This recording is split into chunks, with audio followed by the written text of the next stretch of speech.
Hello, Wisconsin. Governor Tony Evers here. I am honored to join you on this Memorial Day to pay our respects to the service members who gave their lives for all of us. On behalf of the state of Wisconsin, I share my heartfelt gratitude to the members of our nation's armed services who have defended our country, especially those who laid down their lives, and offer my deepest condolences to the family and loved ones they have left behind. Today, we pay tribute to their service and we mourn alongside their families. Please join me in a moment of silence to pay tribute and honor these fallen heroes.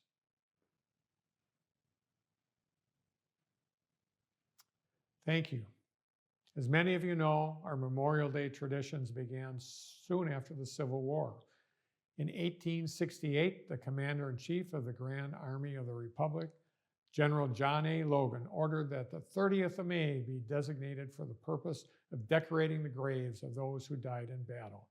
For more than 100 years after that first observance, Memorial Day has been celebrated as a day for remembering those who lost their lives while fighting in our nation's wars, and in 1971 it was declared a federal holiday.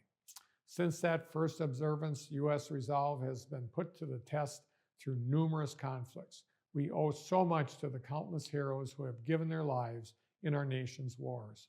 Let us continue to honor their mark on history and their sacrifice for our nation's future. Today, we think of them, their families, and loved ones. Thank you so much.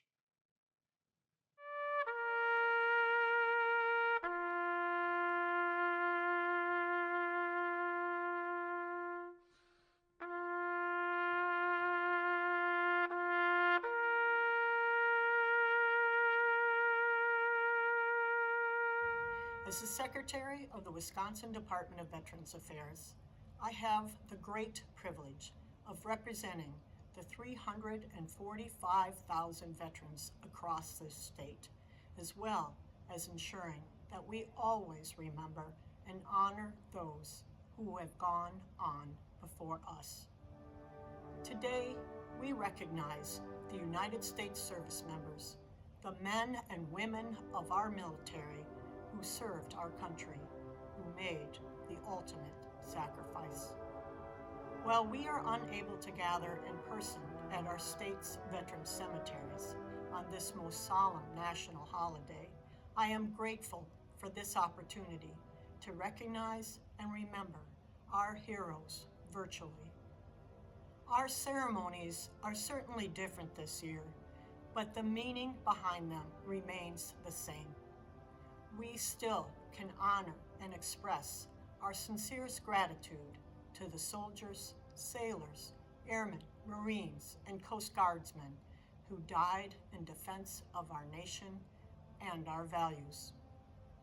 A small group of volunteers working in shifts to maintain social distancing have continued our tradition of placing flags at the graves of the fallen service members who rest in our state's veterans' cemeteries.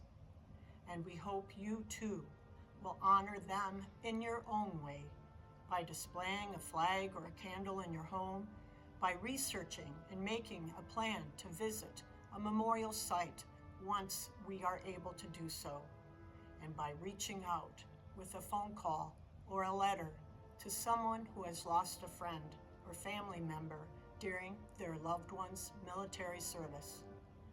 While the focus of Memorial Day remains on our fallen service members, there are two other groups I would like to recognize.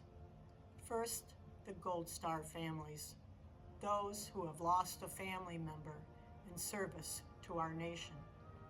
As we know, the members of our armed forces are not just service members. They are also someone's child, someone's parent, someone's sibling, and someone's friend. To our Gold Star families, we cannot repay our debt to you, but I hope that this Memorial Day and every day you are able to find some comfort in our nation's gratitude for your sacrifices and recognition of your loved ones.